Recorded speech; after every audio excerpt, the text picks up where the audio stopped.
Igniting, inspiring, and evoking the fire within. Something I tell my kids, which is really true for everyone, there's problems. And then what I say to my kids is there's bummers.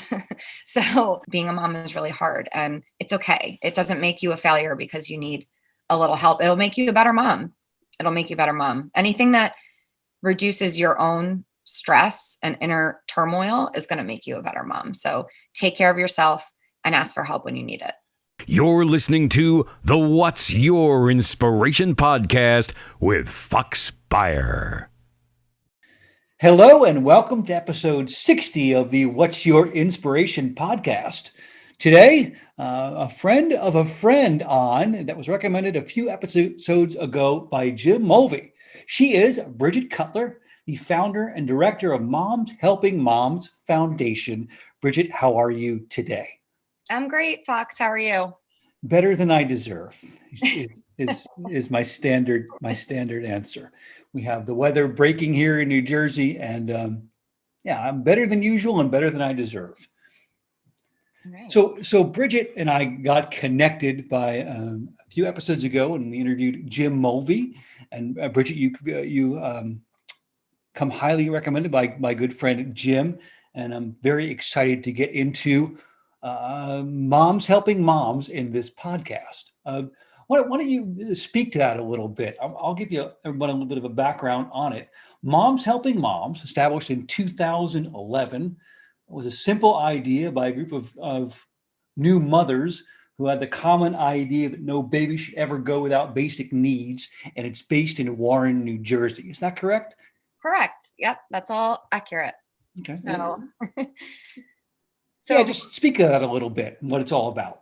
Sure. So I started Moms Helping Moms almost 10 years ago. And to be totally honest, I started the nonprofit sort of accidentally. What happened was I had a new baby. I had left my job. I worked in New York City at a hedge fund, and I left my job about a year prior to get a degree in teaching, actually. While I was doing that, I had my first daughter, and one day I was rocking her down, for a nap. She was about a month old, and I read an article about a mother who had given up her baby for adoption because she could no longer stand to hear her baby crying because she was hungry and she didn't have enough formula for the baby and she couldn't breastfeed. So she ended up giving her baby up for adoption, which is something that, whether or not you're a parent, anyone in the world, I think, can imagine how horrifying that would be. Sure. I'm not a dad, so I feel that for sure. Mm-hmm.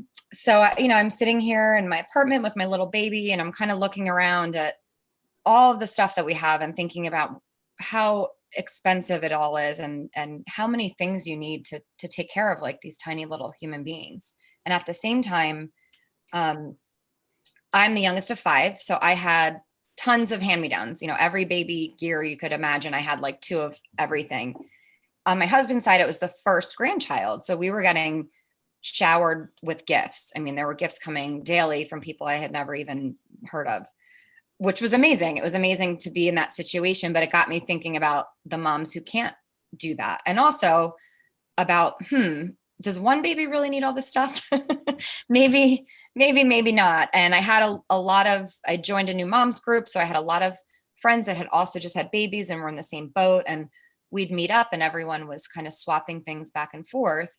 And one day I just said, hey, this is wonderful, but we can already afford all of these things. So maybe let's take these things and try to give them to families who can't afford them. So that was the idea that started everything. And initially, I just wanted to take up a collection and find a place to donate. So I did, and I had a lot of stuff. I had a storage room full of stuff, and I washed the clothes, I organized it, I got it all ready, and then I started making phone calls, and that's where I hit a roadblock. Because what I learned was there, at that time, was no central agency in New Jersey that was distributing baby essentials to families. I learned about a lot of amazing nonprofits that are helping low-income families in various ways, but this was kind of the missing piece of the puzzle.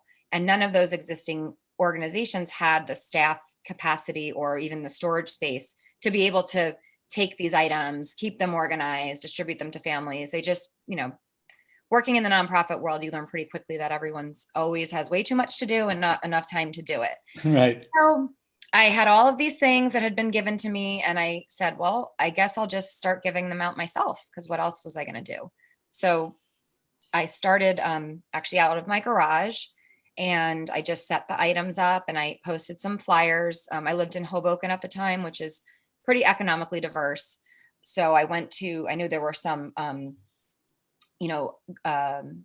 low-income housing buildings. Right, there was one right next to me. I knew of others. I had called the town, so I just posted up some flyers and said, "Hey, free baby stuff." And people showed up, and they were a little confused the first time, maybe a little wary that I had an ulterior motive, but I didn't. So that's how Moms Helping Moms got started 10 years ago, and we've evolved obviously a lot. We've gone through so many different changes, and now I think we're finally in our permanent state of how we're organized, how we run our organization, and what our mission is. So that's the story. And we're sitting here a decade later. Yeah. A decade later. Makes Bridget, me I can very recall. old. Yeah. I can recall in high school, sitting in my health class, and there was a picture of a baby, and the caption below was, this is the late 1990s, and it said it costs $474 a month to take care of a baby. I don't know where they got that number from, but what do you feel like? I don't want to just say monetarily, but give us like the three key traits for a mother. Key traits for a mother. Okay, so I would say patience. Patience. Number one. That's a area that I struggle in, but I envy those moms who are more patient than I am. I think you need to be, whatever your financial situation, you need to be really resourceful, because having kids is just, things change from 1 second to the next. And having a baby is a very, very hard job. So you have to kind of just be resourceful and adaptable and willing to go with the flow and understand that things are most of the time not going to go the way that you hope that they would go. And the third thing I would say, probably, and maybe this kind of goes hand in hand with patience, but the ability to keep yourself calm and grounded and centered, because, like I said, it's a very hard job. It's the hardest job I've ever had. And I worked in public accounting, 1,000 hours a week. It's really, really difficult, and taking care of yourself is just as important as taking care of your baby, because if mom's not right, that trickles down to the entire family. So the ability to, take a step back for a second, and no matter how many things that you have to do for your baby or your children, you need to make sure that you're okay, because if you're not okay, nobody's going to be okay.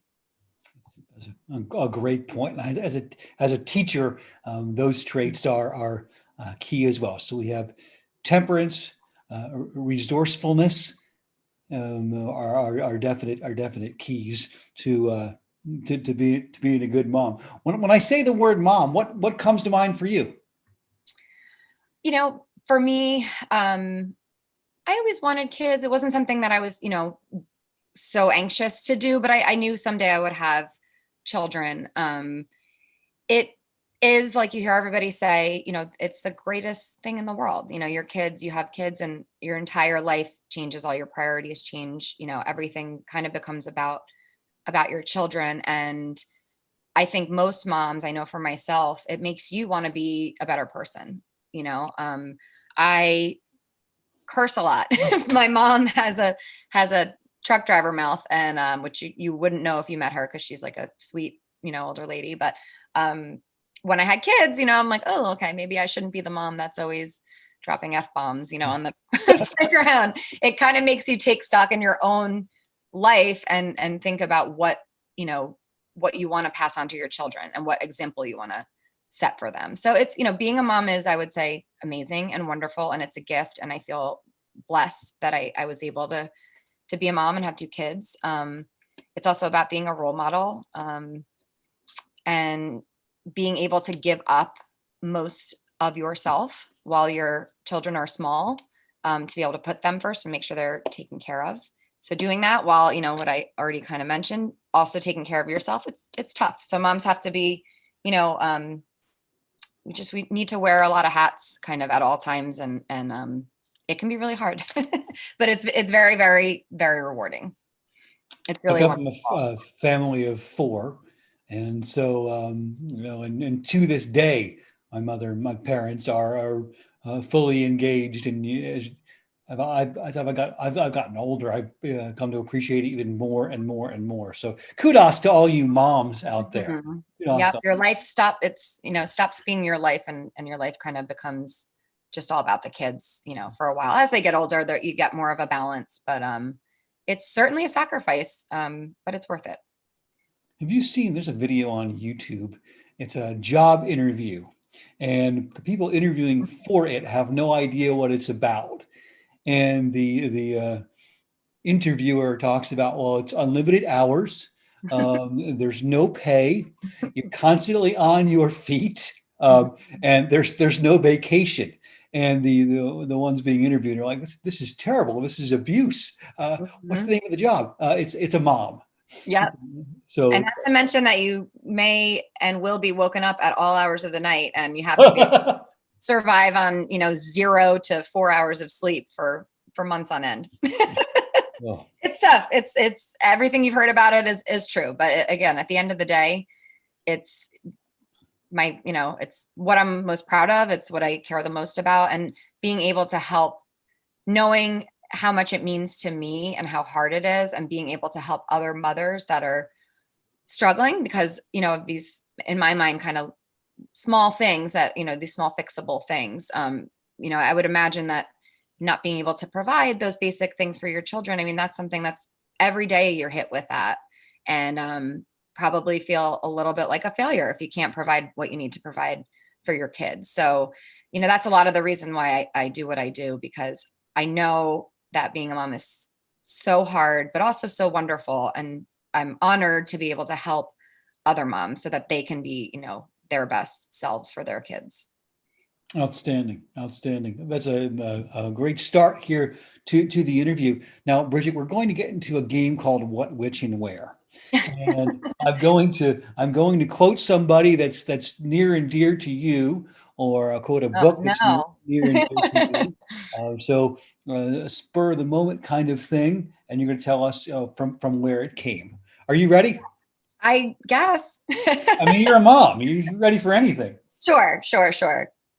Okay, so here we go in What, Which, and Where. Okay. Quote number one: always remember that you are absolutely unique, just like everyone else. Can you tell me, I know I had given you, like, I think some books that I liked, and is it a book? It's a person, and she It's may have written a book, and I'm not aware that she's an not author. it. Is it Michelle Obama? It's not. Okay. Can you tell me again? Always remember. So always remember that you are absolutely unique, just like everyone else. Is it Dr. Seuss? I don't know.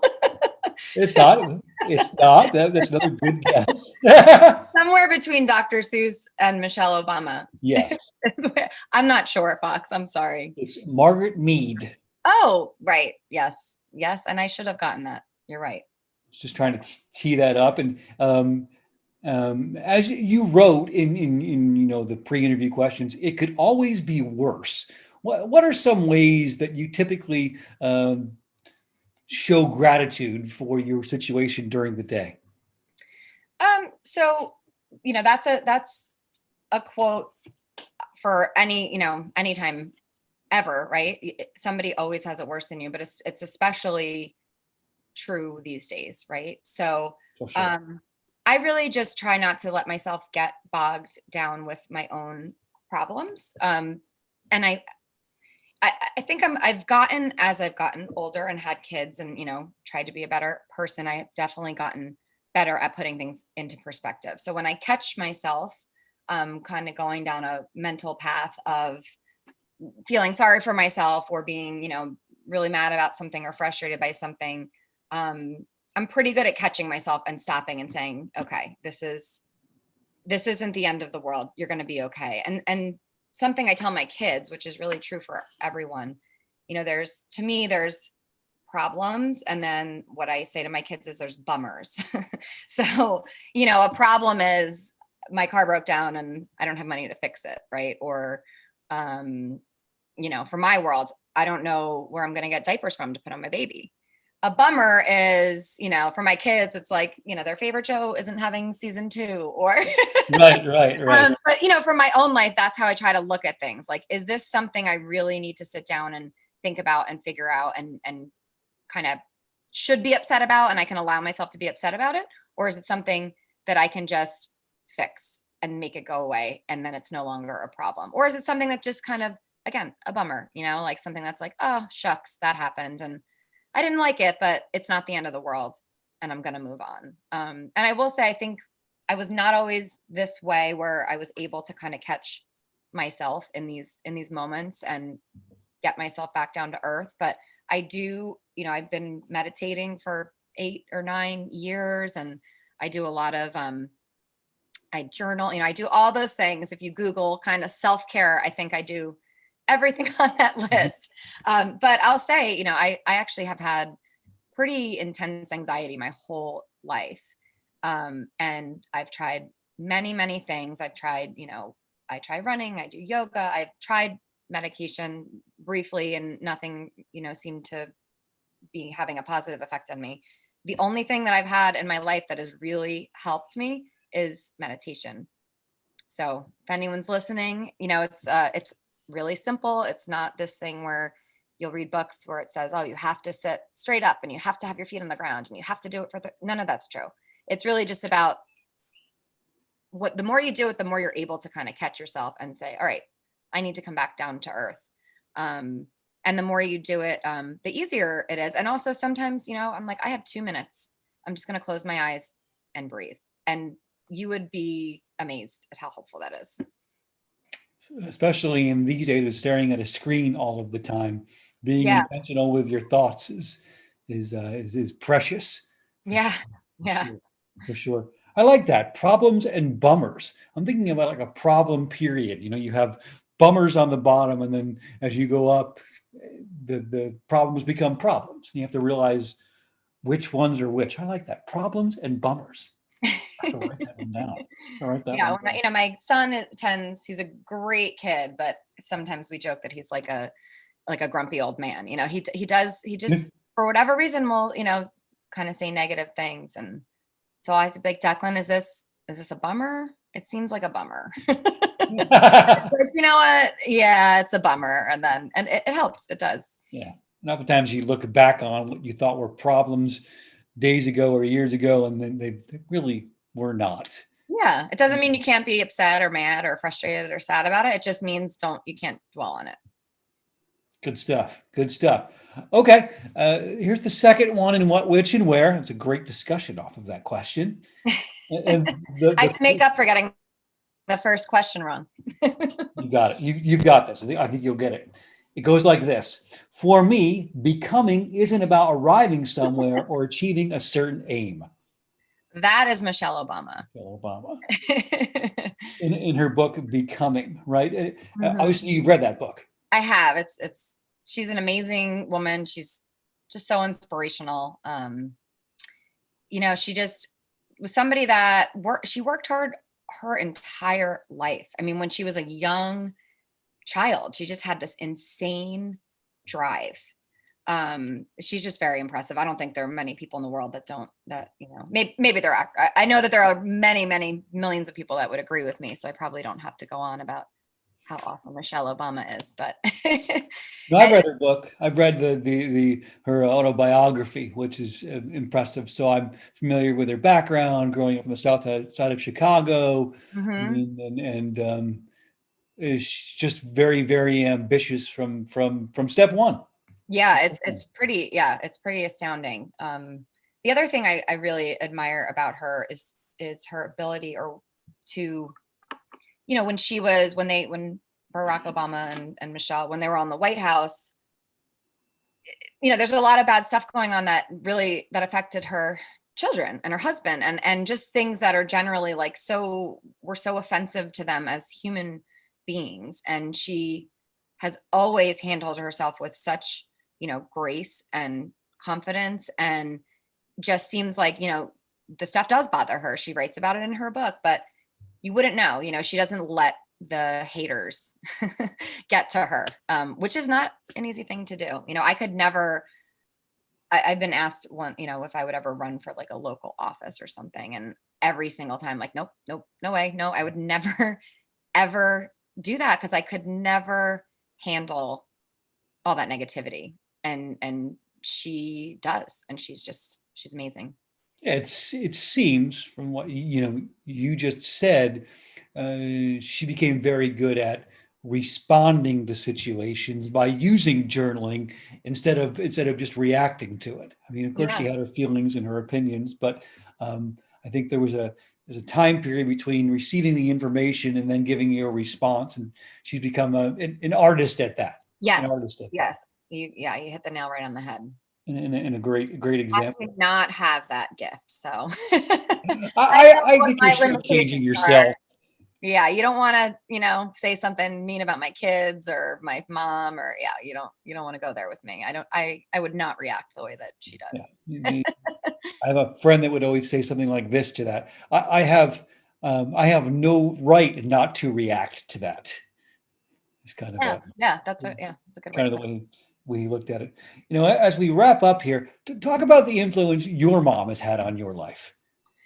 Sure. So I think, again, as I get older, I realize more and more how influenced I am by her, and in how many different ways, things that weren't apparent when I was maybe in college. But looking back, both of my parents are very, open-minded, kind-hearted, open-armed kind of people. I only lived with my dad till I was 5. So, my mom obviously had a lot more of an impact on me, but so she was a nurse, which, I think just that in and of itself it takes a special person to be a nurse.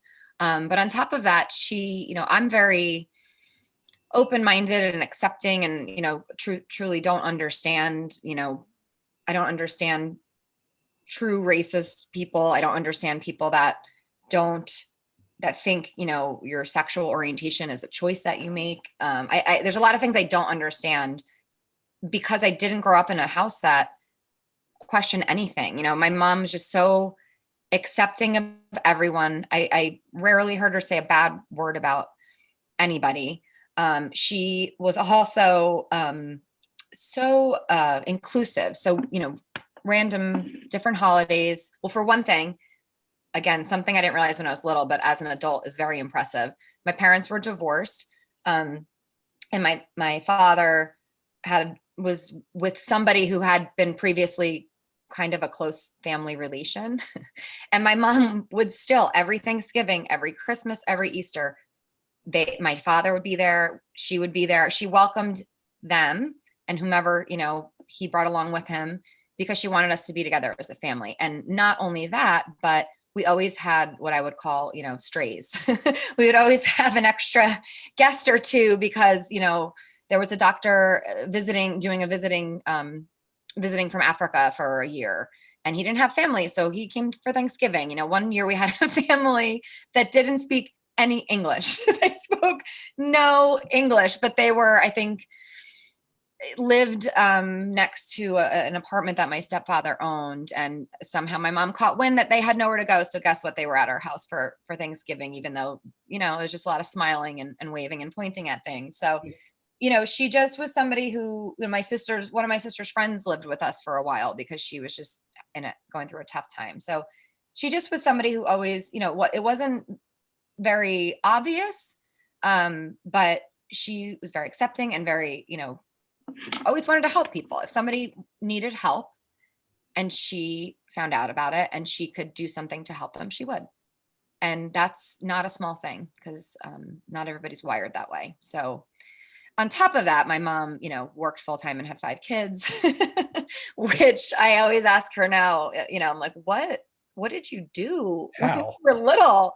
How did you live? And being a nurse, it wasn't always 9 to 5. So she had to work at night sometimes and, come home exhausted and have like babies. And she told me, she said, you know what? Sometimes I would just go in my room and close the door. And that's it. When it got to be overwhelming, I went in my room and I shut the door. And I do that now. I do. I have a nice little chair in my bedroom and feel like things, I'm about to want to yell at somebody or something. I go in my room, I shut the door, and a couple minutes later I feel better. So yeah. Possibly meditate for a couple minutes and Yeah. you're right back. I can see how the reflection of your mom and you, and how moms helping moms is about this lineage that started with your mom's year ago. It's so cool, really cool. Thank you. Yeah, it's I really feel honored to be able to do this work. I'm not I had to take a very big pay cut to do this work, and I'm thankful that our family was able to do that, because not everybody has that opportunity. So I really truly love what I do, and I feel honored to be able to do it. Good And stuff. I'm thankful that my mom raised me the way she did, to kind of look out into the world and see where there are, potential problems that maybe I could help fix. It seems like you're solving a lot of them just through your own selflessness. It really is. Kudos to you. Thank you. Thank you. I wouldn't, I'm not totally selfless. I do lock myself in my room. I like my alone time, but thank you. It's very, but in the end, it's for the good of everyone else involved. Yeah, it is. That, I think, was, my calling. And, I don't feel like I'm this special person. It's just it's kind of something I always gravitated towards. And I'm grateful that I can now do it full time. I used to, when I worked in other places, I always volunteered, and I love that. That was what I loved, and what, I was passionate about. So now it's like anybody else. It's like a little cheesy, but this is kind of my dream job. So it goes both ways. Yes, we're helping, but also I'm getting a lot out of it in return. Win-win. Bridget, we know all heroes don't wear a cape, but if you had an opportunity to take a 1-hour car ride with the following two people, who would it be and why? Would it be Michelle Obama, or would it be Margaret Mead?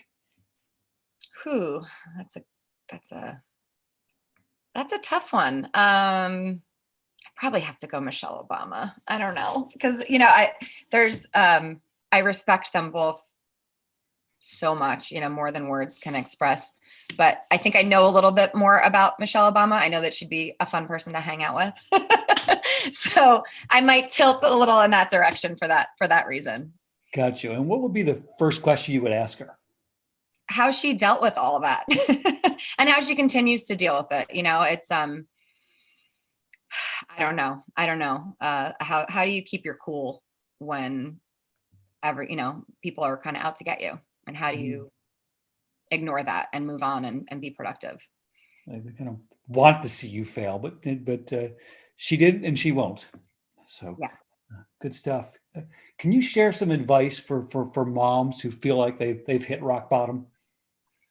Well, it depends. If that rock bottom is a mental thing, I would highly recommend meditation. Again, you can do it for 5 minutes a day, and I swear it changes your life.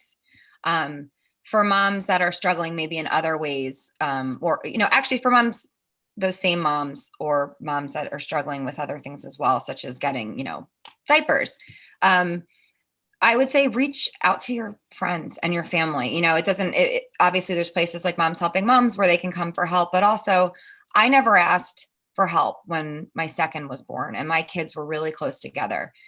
And the first 6 months of my son's life, they were amazing and wonderful, because I had these two babies, but they were also the hardest time of my whole life. It was so hard. I wasn't, nobody was sleeping. I just literally felt like I was out of my mind. And in hindsight, I have amazing sisters, I have an amazing mother, and I have amazing friends. And I didn't reach out to any of them for help. And I'm not sure why, but that would be my best advice is, ask for help. Everyone knows that being a mom is really hard, and it's okay. It doesn't make you a failure because you need a little help. It'll make you a better mom. Anything that reduces your own stress and inner turmoil is going to make you a better mom. So take care of yourself and ask for help when you need it. Well, but sage advice. Can you share any upcoming events for moms helping moms? Sure. So unfortunately, every year actually around this time, we have a gala, a big, evening event. And we get a really huge chunk of our annual revenue from that event. So we're not able to have that this year, which is obviously a big bummer. But we are planning, to do some smaller events and hopefully even maybe some outdoor events around Mother's Day. So if anybody who is listening is interested, our website is momshelpingmomsfoundation.org. And you can find us on Facebook and Instagram. And we do post daily. So any information about any upcoming events will be on there. I think we'll likely be having some diaper drives, whether they're in the past, we've done some that have had, music and games and fun things like that and food. This year, we had a drive-through one because of COVID. So I would say we're definitely going to have some form of drive or multiple drives in May.